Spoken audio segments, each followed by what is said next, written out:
अब आगे सिया जानवी जी से बात ही कर रही होती है, तभी जानवी जी बोलती है, अच्छा अभी रात हो गई है, तुम अपने कमरे में जाओ और आराम करो। तभी सिया बोलती है, ठीक है मैं जा रही हूँ। लेकिन तभी जानवी जी को सोचकर बोलता है, वो सर्वेंट हेडक्वार्टर वाला नहीं, तुम्हारा कमरा आने की आरव का कैमरा, क्योंकि आज से तुम दोनों पति पत्नी जो हो। ये सुनकर के आज उसे आपकी कमरे में जाना पड़ेगा। वह थोड़ा घबरा जाती है और वो घबराते हुए कहती है, लेकिन मैं कैसे, वह भी आज। तभी जानवी जी सिया को शांत करते हुए कहती है, कुछ नहीं होगा, तुम डर क्यों रही हो। तभी सीरियल बोलती है, नहीं नहीं मुझे डर नहीं लग रहा है, वो तो मैं बस इतना ही रहती है। तभी जानवी जी हंसते हुए बोलती है, अब ये मत कहना कि तुम्हें मेरा आरव पसंद है या फिर तुम मुझसे डरती हो। तभी से अपने मन में बोलती है, उनको पसंद मेरी जूती भी ना करे, मैं तो उनसे थोड़ा डर रही हूँ क्योंकि वह थोड़े रुड है, थोड़े ने बहुत ज्यादा ही, इतना वह अपने मन में कह रही थी। तभी जानवी जी उसे रहती है, कुछ नहीं होगा, तुम्हारे लिए एक सरप्राइज भी है। अब सिया जानवी जी की बात नहीं डाल सकती थी, इसलिए उसने अपना सर हमें हिलाया और वहां से अब के कमरे की तरफ जाने लगी, क्योंकि सिया को पता था कि अरब का कैमरा कौन सा है। कविता जी ने उसे मेंशन के सारे कमरे के बारे में बताया था और दिखाई भी था, केवल अरब के कमरे को छोड़कर, क्योंकि अब को नहीं पसंद था कि कोई उसके कमरे में जाए, इसलिए कविता जी ने सिया को बाहर से अरब का कमरा दिखाया था। तभी से अपने छोटे छोटे कदम नापते हुए अब के कैमरे की तरफ जाने लगती है। तभी वह अपने मन में सोचती है, काश कुछ ऐसा हो और मैं कविता माँ के पास चल रहा हूँ, क्योंकि मुझे डेविल के पास नहीं जाना। लेकिन ऐसा जो है वो सोच रही थी वैसा नहीं होने वाला था। तब रसिया देखते हैं कि आराम का कमरा आ गया और वह धीरे से कमरे का दरवाजा खुलता है और जैसे ही वो बोलती है, शौक हो जाती है, अब क्या होगा आगे। एशिया क्यों शौक हो गई, कहाँ है यार, रसिया को अपना पाएगा, जाने के लिए बने रहे हमारे साथ। अब आगे अब तक हमने देखा कि यह आरिफ के कमरे की तरफ जा रही थी, तभी जैसे सिया दरवाजा खोलती है वैसे ही शौक हो जाती है, क्योंकि कमरे में चारों तरफ गुलाब के पंखुड़ियां जैसे फूल रखे हुए थे और बिस्तर पर हॉट शेप का गुलाब से डिजाइन बनाया हुआ था। ये सब देखकर सुहागरात वाली फीलिंग्स आ रही थी सिया को। तभी वह घबराते हुए कमरे के अंदर जाती है, लेकिन कमरे में कुछ अलग ही शांति थी। कैमरा ब्लैक और ग्रे थीम से रंगा हुआ था और कमरे में से एक डरावनी आभा महसूस हो रही थी, जिसे देखकर सिया थोड़ा घबरा जाती है, लेकिन फूल सजावट देखकर थोड़ा अपने आप को शांत करती है और कमरे के चारों तरफ देखने लगती है। अभी देखी है कि बेड के सामने ही आरव की एक बहुत बड़ी फोटो फ्रेम लगी हुई है, जिसमें आरव शर्टलेस था, जिसे देखकर सिया थोड़ा शर्मा जाती है और उसके लाल लाल हो जाते हैं, लेकिन अपने दिमाग झटक के कुछ बिस्तर पर बैठ जाती है और बिस्तर के सामने ही एक दूध का गिलास पड़ा हुआ था, जो देखने से बहुत ही टेस्टी लग रहा था, क्योंकि इसमें ड्राई फ्रूट्स जैसे किशमिश, काजू, बादाम ये सब डाले हुए थे पीसकर। तभी सिया सोचती है, शायद जानवी दादी ने उसके लिए ये दूध मंगाया है, और वह ज्यादा ना कुछ सोचते हुए वह दूध एक ही झटके में पूरा खत्म कर देती है और गिलास को वापस टेबल पर रख देती है। लेकिन जैसे ही वह दूध पीकर खत्म करती है, उसका सिर थोड़ा भारी होने लगता है और उसके सिर में थोड़ा थोड़ा देर दर्द होने लगता है, इसलिए वह अपना सर पकड़कर बैठ जाती है और थोड़ी देर बाद बैठे बैठे सो जाती है। इस वक्त कमरे का दरवाजा बंद हो गया था, क्योंकि सिया ने सोचा था कि आरव आने से पहले ही वह सो जाएगी, इसलिए उसने कमरे की लाइट्स बंद कर दी थी। वही दूसरी तरफ आरव जो भी अपने मीटिंग्स में बिजी था, दरअसल वह दोपहर में ही मेंशन आ गया था, लेकिन अपने बिजी शेड्यूल के वजह से और इतनी जल्दी इटली से इंडिया आने की वजह से उसके काफ़ी सारी मीटिंग छूट गई थी जो वह दोपहर से कर रहा था, और मीटिंग करते करते रात के 10 बजे बज जाते हैं। तभी स्टडी रूम का दरवाजा खुलता है और आरव अपना सर घूम कर देखा तो ये और कोई नहीं उसकी दादी होती है। जानवी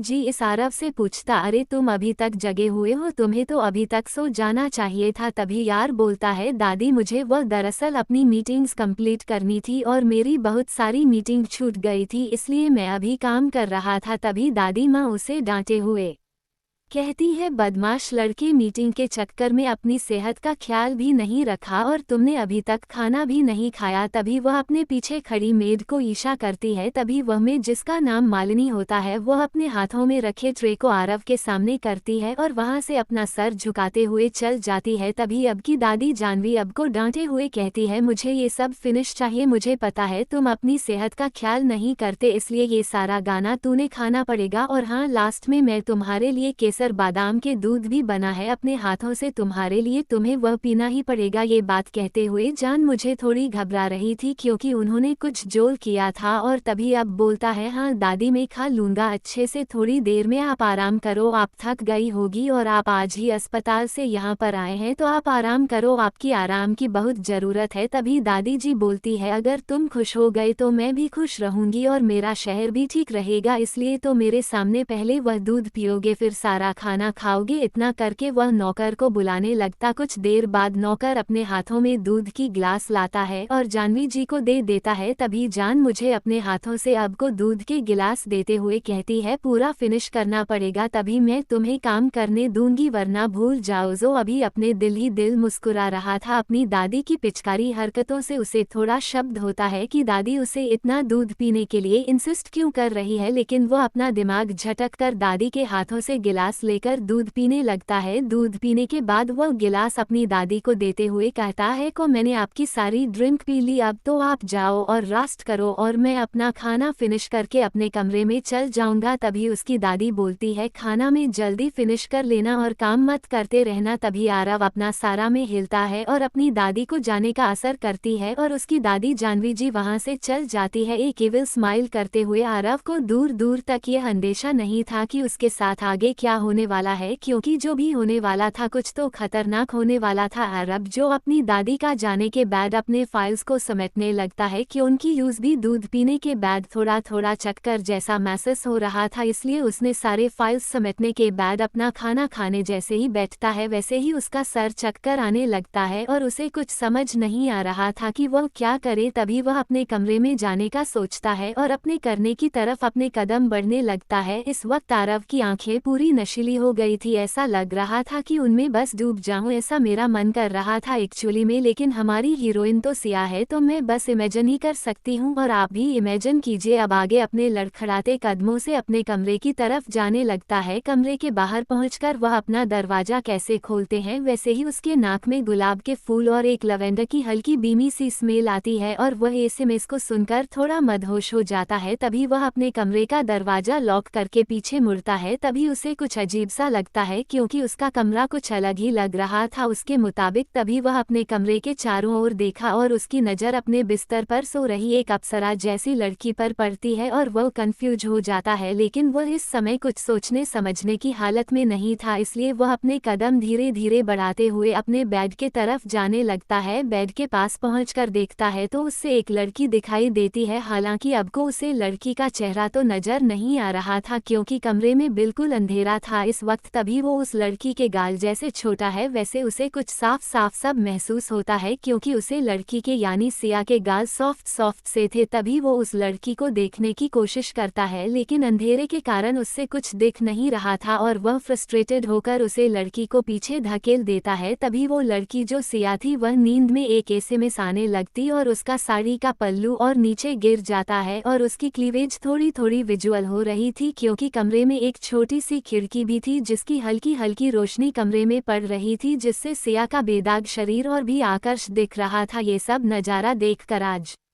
पहली बार आरव सेड्यूस हो रहा था क्योंकि आज से पहले वो किसी भी लड़की को इतने करीब से नहीं देखा था और कहीं ना कहीं आरव को भी ये अंदाजा था कि ये लड़की उसकी दादी माँ की पसंद की लड़की है जिससे उसकी शादी हुई है, वरना उसके कमरे में वो भी उसके बिस्तर पर एक लड़की सो रही है। ये सब देखकर आरव गुस्सा हो जाता लेकिन वो अभी उतने होश में भी नहीं था कि वो ये सब चीजें समझ सके। तभी आरव को अचानक से अपने शरीर में कुछ महसूस होता है और उसे बहुत ही गर्मी लग रही थी और उसका मन बेचैन हो रहा था। शायद उसे नशे के हालात में भी पता चला था कि उसे किसी ने ड्रग्स दिया, लेकिन ये रख सकते हैं हानिकारक नहीं थे जितने होने चाहिए। तभी अरब की नज़र उसके बेड पर सोई हुई से आप जाती है और वह फिर से मदहोश होने लगता है और वह सिया को अभी सोई हुई थी वो अचानक से सिया के ऊपर आ जाता है और वो सिया को पैशनेट किस करने लगता है। ये किस नॉर्मल तो बिल्कुल नहीं थी, ये किस में बहुत सारा गुस्सा था जिससे सिया की नींद धीरे धीरे खुलने लगती है। लेकिन उसे भी ड्रग्स मिली थी तो वो फिर फिर से बेहोश हो जाती है। तभी आरव अपने शर्ट के बटन धीरे धीरे खोलने लगता है और उसके बाद धीरे धीरे वह सिया के ऊपर बॉडी के कपड़े भी रिमूव करने लगता है। इस बीच आरव की ब्रेक नहीं हुई थी और अब किस करते करते हुए हैं सिया का सीन सहलाने लगता है, जिससे सिया नींद में खून बनाने लगती है और हल्की हल्की आहें भरने लगती है। तभी अब अपने बाकी के बचे हुए कपड़े निकाल देता है और फिर सिया के भी बाकी बचे हुए कपड़े निकाल देता है और सिया के पूरे शरीर में किस करने लगता है और किसके साथ वह लिक भी कर रहा था और लव बाइट भी दे रहा था, जिससे सिया की हल्की हल्की आंखें खुलना लगती है और वह अपने सामने बड़े आरव को देखकर वह भी इस हालत में वह डर जाती है और आरव को खुद से दूर करने लगते हैं। तभी आरव उसे अपने और करीब करके उसके फोरहेड पर एक किस करता है, जिससे सिया की आंखें बंद हो जाती हैं और तभी आरव उसके बॉडी में अपनी बॉडी इंटर कर देता है और मूविंग स्टार्ट करने लगता है, जिससे सिया जो हल्की होश में आई हुई थी वह लंबी लंबी तेज तेज सांस लेते हुए आहें भरने लगती है, जिससे सिया का सीन ऊपर नीचे हो रहा था, जिसे देखकर आरव सिया के सीने को देखकर अपनी थूक घटक कर सिया को सीने को किस करने लगता है और किस करते करते अपनी मूविंग धीरे धीरे बढ़ा रहा था और अपनी स्पीड भी। यह सिलसिला सुबह के 5 बजे तक चला। सिया तो कब कब बेहोश होकर सो गई थी, लेकिन आरव सेटिस्फाई नहीं हुआ था। सुबह के 5 बजे जब आरव सेटिस्फाई हो जाता है तो वह सिया को गले लगाकर उसी के बगल में सो जाता है। अब क्या होगा आगे, क्या आपको पता चल पाएगा? उसके दादी ने उसे जो ट्रक दिया था या हो जाएगी यूज? गलत फैमिली कैसी है, इस नए रिश्ते को अपना पेगी? आखिर क्या होगा, जाने के लिए बने रहे हमारे साथ डलुलु वर्ल्ड में। प्लीज प्लीज दोस्तों लाइक सब्सक्राइब कर दो और अपने दोस्तों के साथ शेयर भी करें, इससे मुझे मोटिवेशन मिलता। और एक प्यारा सा कमेंट भी कर दिया कर आपको मेरी कहानी में कोई भी डिक्टेटर रही है, आपको कहानी का कुछ चेंज करवाना, तो आप मुझे कमेंट करके बताएं ताकि मैं आपके मुताबिक कहानी को और आगे बढ़ा सकूं और एक हैप्पी एंडिंग राखो कहानी की।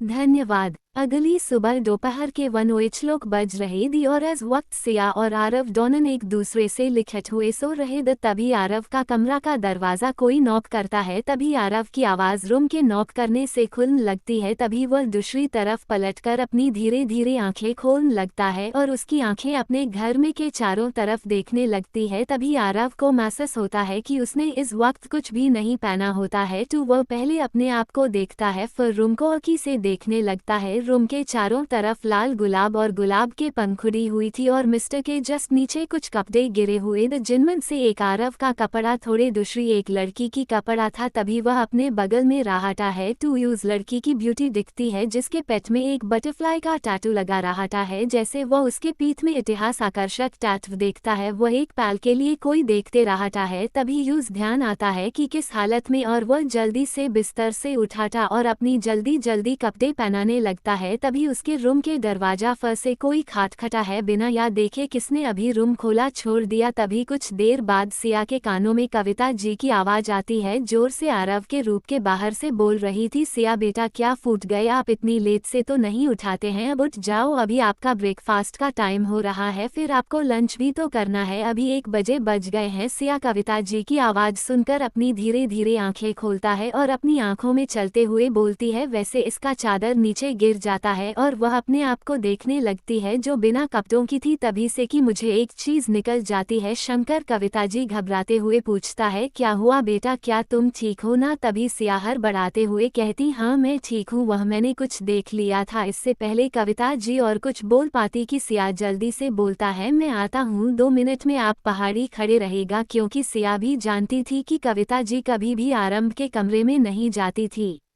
क्योंकि आरव को किसी का अपने कमरे में आने पर गुस्सा आ जाता था, इसलिए कविता जी उसके कमरे में नहीं जाती थी। तभी सिया जैसे तैसे करके अपने दोस्तों से होती है और जमीन पर जाते हुए कदम रखती है। वैसे उसके पैर लड़खड़ाने लगते हैं, लेकिन वह जैसे तैसे करके अपने वॉशरूम में जाती है, या नहीं वह औरत के वॉशरूम में, और जैसे वह अपना अक्ष शीशे पर देखकर वैसे ही उसकी आंखें बड़ी बड़ी हो जाती है और वह एक तक अपने सीनों को देखते रहते हैं, जिस पर लाल लाल बैंगनी बैंगनी निशान बन गए थे। लेकिन कविता जी का सोचकर अपना सर झटकती है और थोड़ी देर में फ्रेश होकर कमरे से बाहर आती है। कमरे के बाहर कविता जी सिया कहे वेट कर रही थी। जैसे ही शेर कमरे के बाहर आती है वैसे पूछता है, कविता जी की बैटल ग्राउंड ठीक तो होना, तुम्हारी तबीयत तो ठीक रहता? करके वह सिया का शेर चेक करने लगती है, कैसे उसको बुखार तो नहीं हो गया? तभी सिया थोड़ा शर्माते हुए कहती है, नहीं वह मैं ठीक हूँ। इसके बाद जैसे ही कविता जी सिया से और कुछ पूछने वाली होती है, वैसे ही अपने पेट पर हाथ रखते हुए नौटंकी बड़े अंदाज में रहते हैं। चलो ना कविता में मुझे भूख लगी है, क्या आप चाहते हो मैं भूखी मर जाऊं? आपको तो मेरी कोई फिक्र ही नहीं है, आप मुझे भूखा मरना चाहते हैं। सिरिया के इस बचकानी हरकतें देखकर कविता जो मुस्कुराते हुए उसके सर पर हाथ रखते हुए बोलती है, अच्छा तो बच्चा को आलू के पराठे भी नहीं खाने हैं जो मैंने स्पेशल उसके लिए बनाई है। जैसे ही सिया कविता जी के मुंह से आलू के पराठे का नाम सुनते हैं वैसे उसकी आंखों में चमक आ जाता है और वह मुस्कुराते हुए कहती है, क्या सच में आपने मेरे लिए आलू के पराठे बनाई हैं? तब तो मेरी भूख 3 गुना बढ़ गई है। चलो चलो जल्दी चलते हैं, मुझे छोड़ो कि भूख लगे। इतना कहते हो कविता जी का हाथ पकड़कर डाइनिंग एरिया की तरफ जाने लगती है। डाइनिंग एरिया के जाने के बाद उसे किचन दिखता है और वह किचन में ही बैठकर खाने लगती है जो कविता जी ने उसे दिया था। और सिया को इतना मुस्कुराते हुए खाते देखकर कविता जी बहुत खुश हो जाती है और अपने मन में सोचती है, मेरा आशीर्वाद तुम्हारे साथ हमेशा बना रहेगा, मैं चाहती हूँ तुम हमेशा खुश रहो। इतना कहकर वह मन ही मन मुस्कुराने लगती है और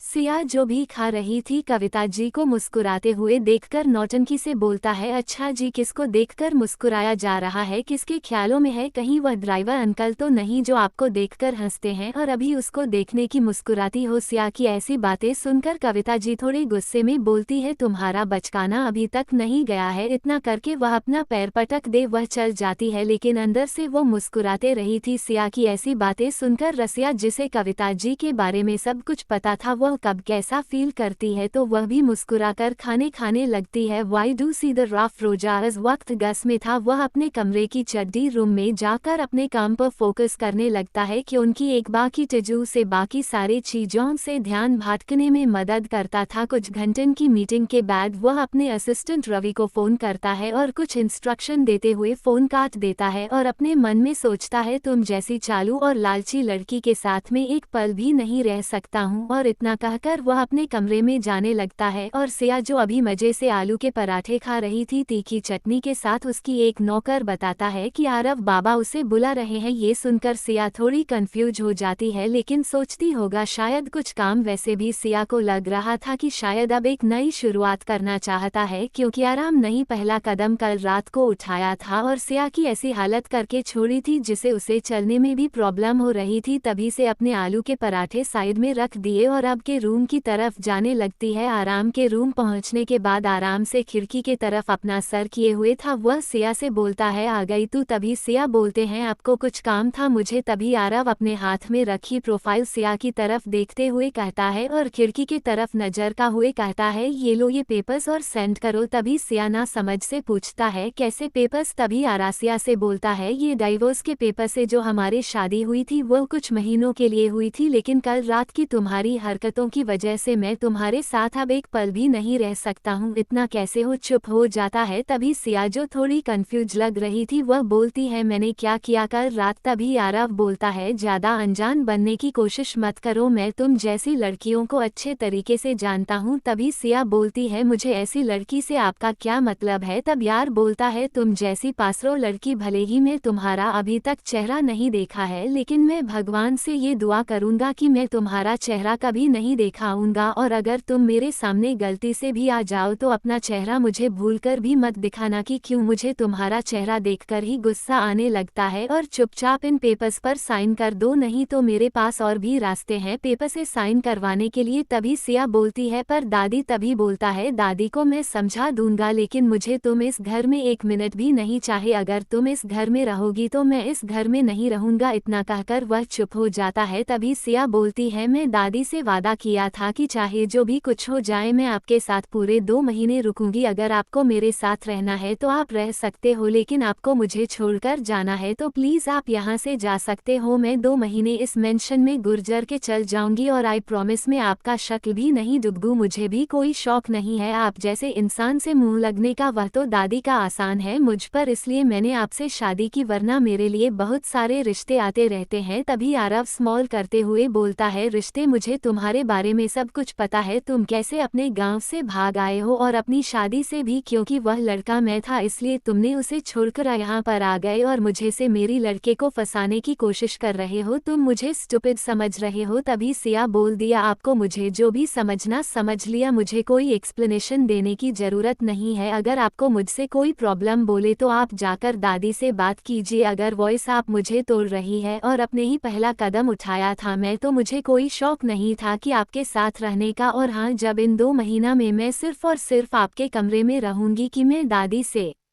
बोला अगर आपको कहीं और जाना तो आप रह सकते हो। इसलिए को ऐसे जवान लड़ते हुए देखकर आरो को बहुत गुस्सा आ रहा था, लेकिन वह कुछ कर भी नहीं सकता था क्योंकि वह लड़की पर हाथ नहीं उठाता था। दर्द को लगता था कि सिया एक लालची लड़की है जो सिर्फ पैसे के लिए उसके साथ है, क्योंकि आज तक उसने जितनी भी महिलाओं से मिला है वह सब लालची थी और पैसे पर मरते थे। और सुबह उससे भी बेड पर रेड खून देखे थे, तभी उसे पता चल गया था कि वह वर्जन है। लेकिन उसके बारे में जानकारी निकालने के बाद कि वह अपनी शादी से भाग कर आई है बिना ये सोचे समझे कि वह क्यों शादी छोड़कर आई, उसका क्या मजबूरी था, वह अपने ही पैसे लेने लगा कि सिया एक लालची औरत है इसलिए उसने गरीब के घर में शादी नहीं की और इतने बड़े घर की मालकिन बनी फिर रही है। ये सब बात आरव को नहीं पसंद थी और आरव किसी लालची लड़की से दूरी रहता था, लेकिन अपनी दादी की वजह से उसे शेर से शादी करनी पड़ी। लेकिन उसने उठा लिया था कि जब तक चाहिए यहाँ से नहीं जाएगी तब तक वह कुछ ना कुछ ऐसा जरूर करेगा जैसे सिया को दर्द हो और वह खुद यहाँ से चल जाए। और अब तक आराम ने सिया का चेहरा नहीं देखा था क्योंकि अब तक उसका चेहरा खिड़की के तरफ था, इसलिए वह नहीं देख पाया। और एक लास्ट और सिया को धमकी देते हुए कहता है, देखो मैं तुम्हें 5 दिन का टाइम दे रहा, अगर इन 5 दिन के दिन अंदर तुम नहीं कहीं यहाँ से तो मैं भी नहीं जानता कि मैं तुम्हारे और तुम्हारी फैमिली की प्रॉपर्टी के साथ क्या करूँगा। इतना सुनकर शेर घबरा जाती है और डरते हुए करती है, क्या बेकार लोग, कुछ भी नहीं बिगाड़ पाओगे। तभी आराम मुस्कुराते हुए कहता है, बिगाड़ तो हम सबको सकते हैं, बस हमसे कोई पंगा ना लगे। और जब तुमने मुझसे पंगा ले ही लिया है तो मैं भी कोई पसंद नहीं छोड़ूंगा तुम्हें तड़पाने में। इतना कहकर सिया के तरफ बिना देखे रूम के बाहर चल जाता है और सिया की आंखों में थोड़ी नमी आ जाती है, लेकिन वह अपने पूछकर अपने मन में बोलती है, थैंक गॉड इस इंसान की असलियत मुझे पहले पता चल गई, नहीं तो पता नहीं मेरे साथ क्या होता। इतना कहकर वो थोड़ा आराम और शांति पाने के लिए गार्डन के तरफ जाने लगती है। तभी उसे कविता जी दिखाई देती है जो किचन में कुछ कम कर रही थी। तो वो कविता जी के पास जाने लगती है और उनसे कहती है, आप क्या कर रहे हो, चली ना मेरे साथ घूमने गार्डन में, मुझे कुछ अच्छा नहीं लग रहा है। और फिर वो अपने मन में कहती है, सुबह सुबह उस आदमी ने मेरा मूड खराब कर दिया। तभी उसके कानों में कविता जी की आवाज़ आती है जो उससे कह रही थी, मैं बस माँ जी जानवी जी के लिए कुछ बना रही थी, तुम बस 2 मिनट रुको मैं आ रही हूँ। इतना कहकर वो खाने की ट्रे जानवी जी के कमरे में ले जाती है। तभी सिया भी उनके पीछे पीछे जानवी जी के कमरे में जाने लगती है। अब आगे ऐसे ही आज का पूरा दिन बीत गया, लेकिन जानवी जी को आरव की चिंता हो रही थी क्योंकि उन्हें पता चल गया था कि आरव इस मेंशन में नहीं है। उन्हें तो लगा था शादी के बाद वो सुधार जाएगा, लेकिन वो तो घर से बाहर ही रहने लगा है। इतना सोचकर जानवी जी आरव को फोन करती है। आरव जो अभी एक फॉरेन मीटिंग अटेंड कर रहा था, अचानक से उनका फोन रिंग करने लगता है। ये फोन उसकी दादी का था, तो वो क्लाइंट से कहता है, मीटिंग इज ओवर। इतना कहकर वो अपना लैपटॉप बंद कर देता है जिसमें मीटिंग हो रही थी। तभी आरव फोन उठते हुए पूछता है, क्या हुआ दादी, आप ठीक हो ना। तभी जानवी जी की गुस्से भरी आवाज आती है, आरव मैंने तुमसे क्या कहा था, तुम्हें 2 महीने तक उस लड़की के साथ ही रहना है और तुम दिन भर और रात भर घर से भर रहोगे तो एक दूसरे को कैसे समझोगे। तभी आरव बोलता है, दादी आप जैसा उस लड़की को समझ रही है, अब क्या होगा जानने के लिए बने रहे हमारे साथ। प्लीज दोस्तों लोग शेयर सब्सक्राइब एंड एक प्यारा सा कमेंट कर द ताकि मुझे मोटिवेशन मिले।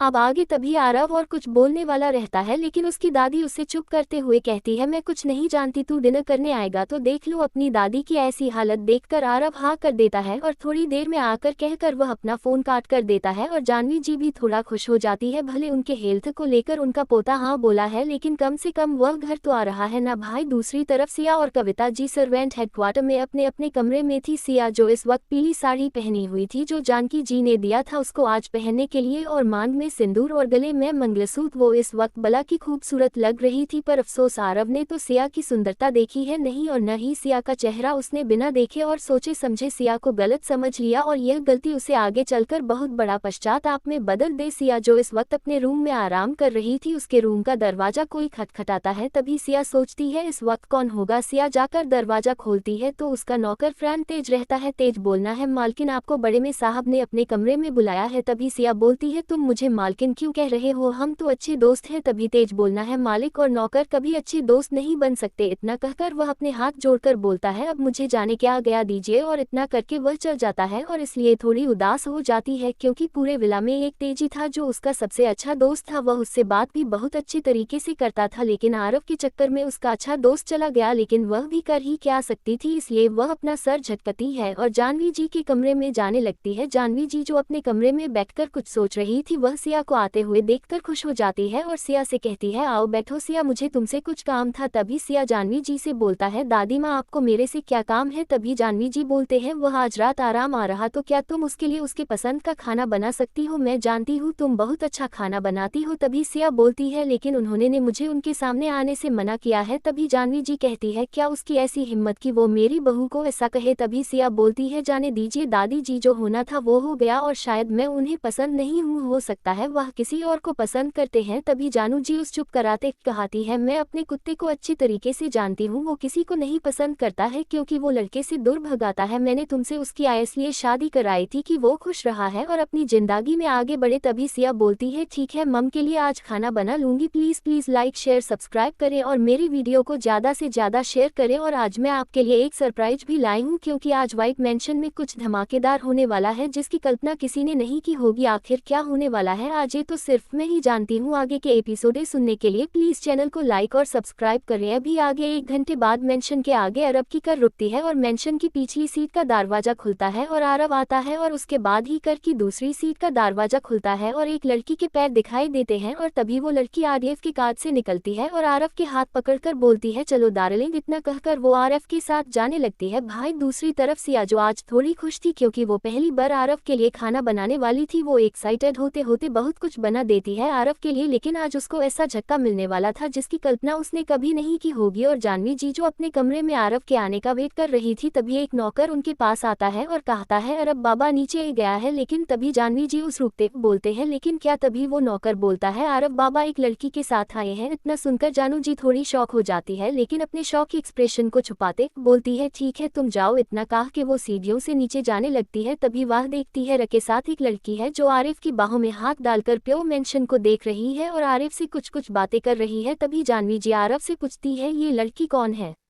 और तुमने इसे क्यों लाया है, मैंने सिर्फ तुमको आने के लिए बोला था। तभी आरव जानवी जी को शौक देते कहता है यह मेरी गर्लफ्रेंड है। सॉरी दादी मैंने आपको बताया नहीं, लेकिन ये मेरी गर्लफ्रेंड है और यह मेरे साथ इटली में ही रहती और मैंने आपको इसलिए नहीं बताया क्योंकि आपने मुझे अपनी कसम दे दी थी कि मुझे शादी करनी पड़ेगी और फिर मैंने सोचा कि 2 महीने बाद हमारा रिश्ता टूट जाएगा, फिर मैं अपनी गर्लफ्रेंड सनाया से शादी कर लूंगा। जी हाँ, ये सनाया थी जो दिन भर आरव के पीछे पड़ी रहती थी और वह आज ही इंडिया आई थी आरव को सरप्राइज देने उसके ऑफिस। लेकिन आरव जैसे शना को देखा हो शौक हो गया, लेकिन तभी उसके दिमाग में एक प्लान आया है, क्यों ना मैं उसको अपनी गर्लफ्रेंड बना लूं। ये कहकर आरव ने सनाया के सामने एक झूठी गर्लफ्रेंड होने का प्रस्ताव रखा, लेकिन सनाया ने भी उसी समय आरव को प्रपोज कर दिया और बोला आरव मैं तुमसे 4 सालों से प्यार कर रही हूँ और मैं तुम्हें किसी और का देखता हुआ सुनकर मुझे बहुत बुरा लग रहा, लेकिन तुमने मुझे जैसे बताया कि तुम्हारी शादी 2 महीने बड़े खत्म हो जाएगी, तब मैं भी यही चाहती हूँ कि तुम हमारे इस रिश्ते को एक मौका दो और मेरे साथ रही मेरे बनकर। इतना कहकर वो आरव को गले लगा लेती है और कहती है मैं तुम्हें फोर्स नहीं कर रही, लेकिन इन 2 महीनों में मैं अगर तुम्हारे दिल में नहीं उतर पाई तो मैं तुम्हारी जिंदगी से खुद ब खुद चली जाऊंगी। आरव को भी कोई प्रॉब्लम नहीं थी शनाया से, लेकिन वो किसी का दिल नहीं तोड़ना चाहता था, इसलिए उसने पहले ही क्लियर कर दिया था शनाया को कि शनाया कॉममुनी रखे उसे, क्योंकि आरव किसी से प्यार नहीं कर सकता है। सुनने भी हाँ बोल दिया था। अभी आगे आरव की बात है सुनकर कि सामने वाली लड़की आरव की गर्लफ्रेंड है। उसकी दादी को यकीन नहीं हो रहा था, लेकिन वह अपने आप को शांत करते कहती है तुमने मुझे पहले क्यों नहीं बताया, तुमने एक लड़की की जिंदगी खराबी की है तभी ये रहा है। बोलता है मैंने आपको पहले ही बता दिया था कि मैं किसी से शादी नहीं करूंगा, लेकिन आपने मुझे फोर्स किया था और आपने ये भी कहा था कि 2 महीने बाद हमारी शादी टूट जाएगी और मैं भी चाहता था कि हमारी शादी टूट जाएगी तो मैं आपको सनाया से मिलाऊंगा, लेकिन शनाया ए गई और मुझे आपसे इसको मिलना पड़ा। ये सब किचन के दरवाजे ये छुपकर देख रही सिया सब कुछ सुन लेती है और यह जानकर कि आरव की एक पहले से गर्लफ्रेंड है उसका दिल टूट जाता है, क्योंकि पहले उस लगा था कि एक ना एक दिन वो और आपको अपना बना ही लेगी, लेकिन ये जानकर कि उसकी गर्लफ्रेंड है उसका दिल टूट जाता है और उससे कोई भी उम्मीद नहीं देखने लगती है और उस खुद पर भी गुस्सा आ रहा था कि वो ऐसे कैसे शादी कर सकती है उस इंसान से जिसकी पहली एक गर्लफ्रेंड, और जाने अन लोगों ने साथ में क्या किया होगा ये सर्च करो। इसकी आंखों में थोड़ी आंसू आ जाती है, आखिर आरव उसका नाम का ही सही लेकिन पति तो था। तभी आरव की दादी बोलती है अगर ऐसा है तो मैं उस बच्ची की जिंदगी और खतरे में नहीं डालूंगी, कल ही हम वकील से बात करेंगे और तुम्हारे डाइवर्स पेपर मंगवाएंगे, मैं उसका और 2 महीना नहीं बर्बाद करना चाहती हूँ। तभी आरा बोलता है उसकी कोई जरूरत नहीं है, मेरे पास पहले से ही पेपर्स पड़े हैं, इस लड़की को बोल दीजिएगा कि उससे बस फोन पेपर्स पे साइन करवाना है और फिर तो उनका डाइवर्स ही हो जाएगा। दरवाजे पे रहकर सब कुछ सुन रही थी, अभी उसकी हिम्मत नहीं हो रही थी किचन के बाहर जाने की, लेकिन तभी आरव की दादी सिया को बुलाने लगती है और ये अपने हाथ से अपने सर पर घुंघाट कर लेती है, क्योंकि उस याद जाता है कि अरब ने उसको सामने आने से हमारा किया है, इसलिए वो अपना घूंघट उड़कर लिविंग एरिया में आने लगते हैं और आरव जैसे ही सिया को आते देखता है वो गुस्से से भर जाता है और अपनी नजरें उससे फर लेता है, लेकिन सिया को देखते ही जा रही थी, क्योंकि भले सिया ने घुंघाट हो रखा था लेकिन वहाँ इस वक्त भी बहुत खूबसूरत लग रही थी। सनाया अपने में सोचाती है जो बाहर से इतनी खूबसूरत दिखती है उसका चेहरा कितना खूबसूरत होगा, लेकिन वो अपने आप के सिर पे एक टैपली मारती है और खुद से ही कहती है शना ये तो क्या सोच रही है, वो एक लड़की है और तू भी एक लड़की है, तू ऐसे कैसे किसी लड़की की खूबसूरती को ऐसे निहार सकती है। तभी जानवी जी ने अपने हाथ जोड़ते सिया को बोलती है सिए बेटा मुझे माफ कर देना, मैंने तुम्हारी जिंदगी पर बात करती लेकिन अभी मैं ऐसा